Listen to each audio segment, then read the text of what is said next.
ایک جنازے میں جانا ہوا امیر علیہ سنت سر سے. جب جنازہ ہو جاتا ہے کسی کا، جنازے کے بعد جب جنازے کو اٹھانے کا وقت آتا ہے تو جو لواحقین ہوتے ہیں تو لوگ ان سے تعزیت کرنا شروع کرتے ہیں، اور ظاہر ہے ان کے پاس رش ہو جاتا ہے، یہاں جنازہ اٹھ کر وہ بس کی طرف یا قبرستان کی طرف لے چلتے ہیں. کئی مرتبہ اس چیز کا مشاہدہ ہوا کہ سگے والد کو بھی وہ بیٹا کندھا نہیں دے سکا. اس موقع پر کیا کرنا چاہیے؟ میرے تو یہ قریبی عزیزوں کے جو میں تو جا نہیں پاتا، لیکن جب وہ قریبی عزیزوں پہ ہوتے ہیں تو ہو سکتا ہے آپ نے نوٹ نہ کیا ہو، میری تو اولین یہی ترکیب ہوتی ہے کہ فوراً میں کندھا دینے کی طرف لپکتا ہوں. یوں چاروں پایوں پر میں الحمدللہ کندھا دیتا ہوں. اس کے بعد کوئی ہاتھ ملائے کرے وہ اگر ہو جائے صورت تو.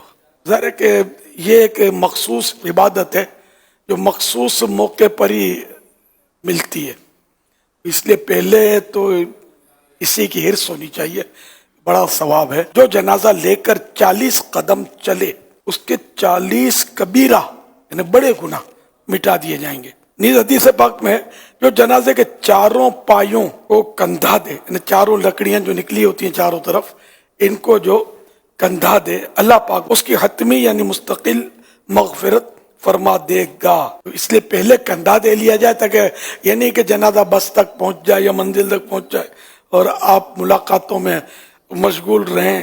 سب کے سب پہلے کندھا دینے ہی کی حرص کریں. ایسا بھی ہوتا ہے کہ بعض اوقات میت کا بہت قریبی عزیز پیارا فوت ہو جاتا ہے تو وہ جو عزیز ہے اس کا وہ رو رہا ہوتا ہے جنازے میں، تو اس کو تسلی دینا کہ یہ اس کا موقع ہے کہ وہ تسلی دی.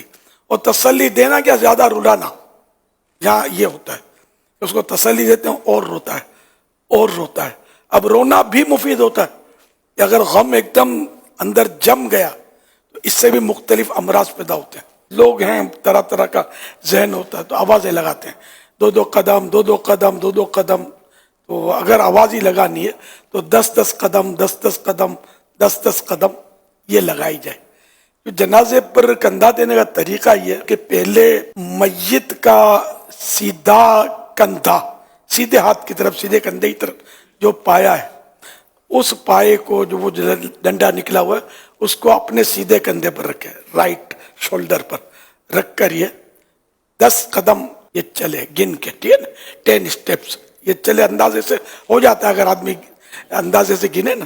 پھر پیچھے کی طرف آئے، بیک آ کر پھر سیدھے ہی شولڈر پر، رائٹ شولڈر پر اس کا سیدھا پاؤں کو کندھا دے کر 10 قدم چلے. اب گھوم کے آ جائے ہاتھ کی طرف، اس کے میت کے لیفٹ شولڈر کی طرف آ جائے میت کے، اور اپنے لیفٹ شولڈر پر الٹے کندھے پر اس کو رکھ کر 10 قدم چلے.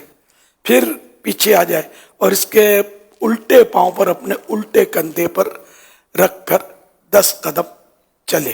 یہ ہو گئے 40 قدم. جو قبرستان کی تک جانا نہیں چاہتا، صرف اس کے لیے یہ ایک بہتر طریقہ ہے کہ وہ میت کا جو وارث عزیز ہے اس سے اجازت لے، میں جانا چاہتا ہوں. اور تدفین کے بعد بھی اگر کوئی جانا چاہتا ہے، یہ بھی بہار رشید میں لکھا ہے کہ اب اجازت لینے کی بھی ضرورت نہیں ہے.